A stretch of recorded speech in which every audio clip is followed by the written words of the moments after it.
Sorry, my camera got cut. As I was saying, this one, her love story from Yohji Yamamoto is very much alike to Eau Fraiche. It might be a little bit less bright. Eau Fraiche, to me, it has, I think I said it earlier, this like hazy quality to it. And when I say hazy, I mean like the citrus notes, instead of popping and sparkling, it feels like there's this heavy haziness over them that is holding them down. And you're not getting the exhilarating texture of citrus fruits that I appreciate, and I'm sure you appreciate. And one of the reasons why I don't like Eau Fraiche is because of that. So this definitely carries that tradition from the original Eau Fraiche. Because of that, I would say my dupe of choice for Eau Fraiche would be Chrome Sport from Azzaro. This perfume it doesn't have any woodiness, but it is more just about full-on citruses. And there is a water note and there's grass. I can't really say I get grass, but for me, it's just juicy citrus fruits with a bit of a aquatic sportiness to it. Nothing like a cologne, men's targeted aquatic feeling, but it's just like a wetness, maybe a wet creaminess. So there's grapefruit, bergamot, lemon. I think there might be orange in here too. So very nice. I didn't even realize that this was similar to Eau Fraiche until very recently. They have a bit of a similar flavor to it. And I'd say the performance is actually pretty decent. I'd say with like liberal application, you can get 5 or so hours of wear out of it. Kind of soft though with the projection, and you can find it for under $40 usually. So that is Chrome Sport from Azzaro, which is my choice when it comes to Eau Fraiche smell-alikes. Now let's get into the most famous green Chanel perfume, number 19. This is the Parfum version. It's actually pretty old, this bottle, as you can tell. Number 19 is a green floral, and it's based around galbanum and iris. The higher concentration versions have other florals in it, like Narcissus Rose, Lily of the Valley, Ylang Ylang, Neroli, all that stuff. The Eau de Toilette version, which is the one that I prefer more so, is I'd say more focused on the green. It does have iris in it, and it's like a powdery kind of iris. And then there is, I also think there's hyacinth in there, which is adding to the greenness and giving it a crisp, snappy quality that the Eau de Parfum and the Parfum does not have. Those are more heavy and darker, more floral. The dupe you always hear about when it comes to number 19 is Silences from Jacomo. And I can sign off on that and say it is warranted, the comparisons, because it does smell almost exactly like the Eau de Parfum and the Parfum. The weird thing is, if you go on Fragrantica, this gets most compared to the Eau de Toilette of number 19. I would say this is more of the Eau de Parfum or the Parfum, because it is deeper and darker green, a little bit mossier. It doesn't have leather either, I don't think. And I'm not picking up on leather in this. More floral, and I am getting a powdery iris in this perfume. Not so much the other florals, but I do get a heavier floral feeling in here than I do from number 19 Eau de Toilette. So for those reasons, I'd say if you like this, if you like the Eau de Parfum, look into Silences. And it, it does smell like the Eau de Toilette too, but not as much. Okay.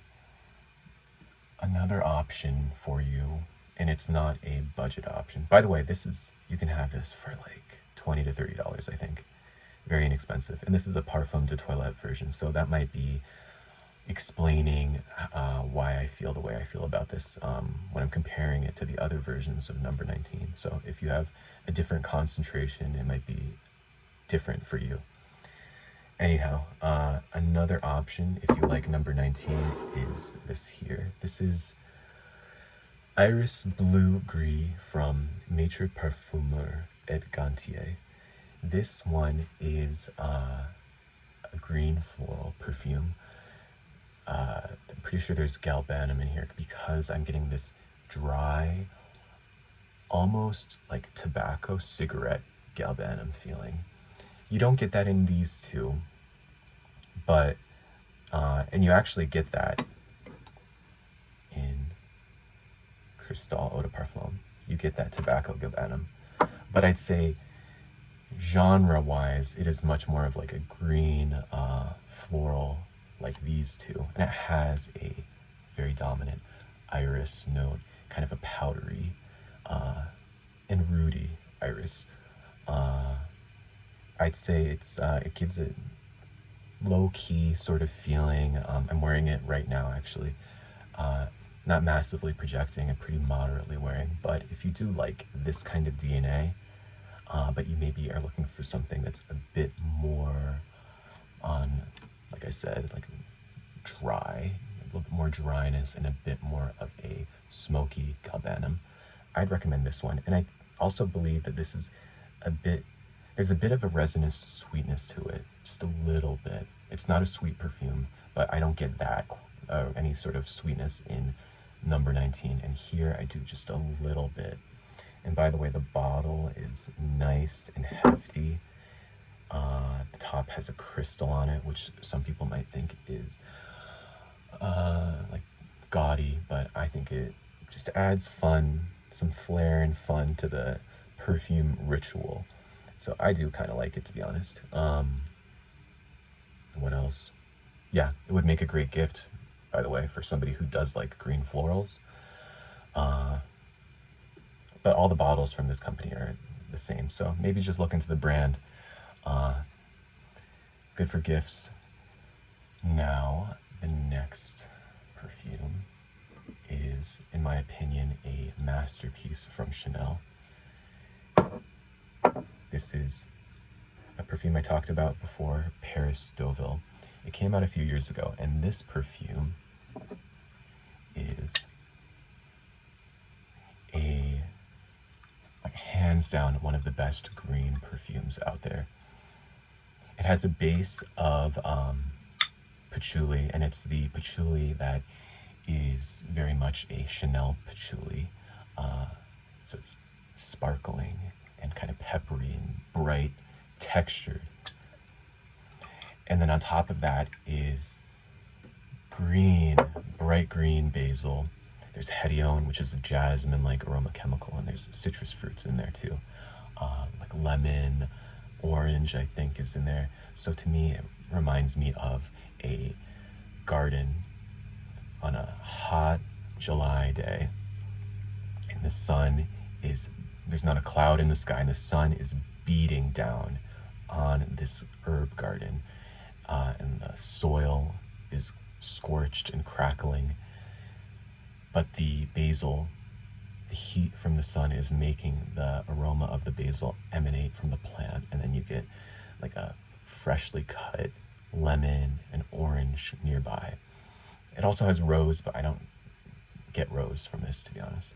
So that is my description of Paris Deauville. Beautiful, beautiful perfume.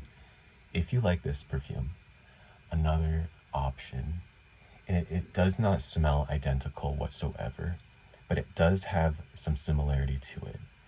And that would be this one right here. This is Eau de Rochas from Rochas. This perfume, it has a lot of that solar quality that Paris Deauville has. It definitely feels like there's sunshine in this bottle.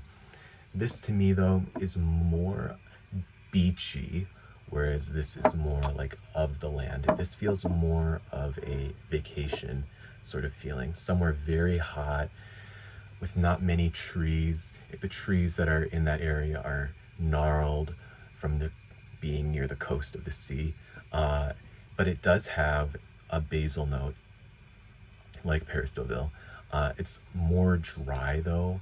And I have compared this to like the ocean and the sea, but it does feel so dry. It feels like I feel sun bleached.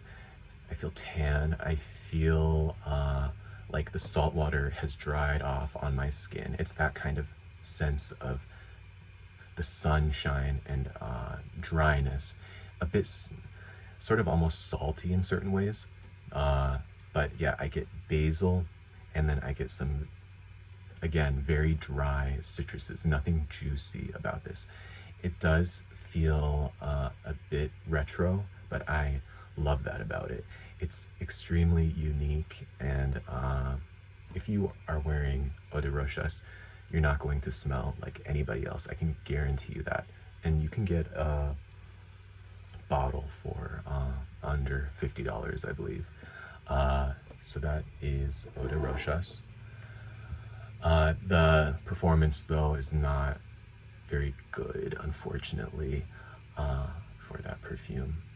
Another option, if you do like this one, if you end up liking this perfume, look into Aura Maris from Lorenzo Vioresi, because that one smells almost identical to Eau de Rochas. Now, lastly, this is the perfume that I mentioned at the beginning of the video. Is not green, but I found a decent dupe for it. Okay. It's 1957.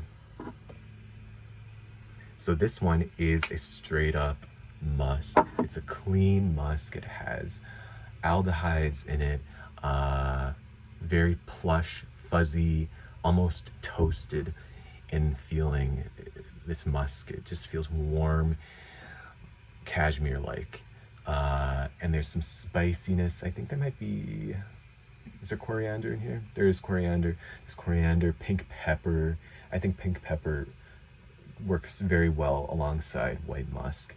And there's orris, cashmerean.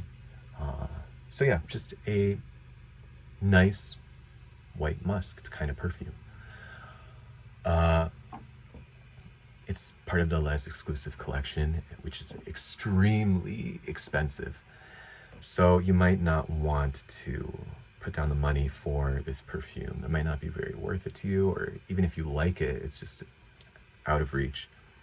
Something that I found the other day that I think is a lot like it, with a difference in there, is Noble Epine. I don't know if that's the right pronunciation. Noble Epine from L'Occitane. So this is a recent release, actually. To me, this is a white musk, like 1957. It has that same warmth. It's not as peppery and spicy. Not to say 1957 is spicy, but it has this peppery quality that feels a bit spicy in a fresh way. This doesn't really have that, but it does have that musky, toasted warmth of in it.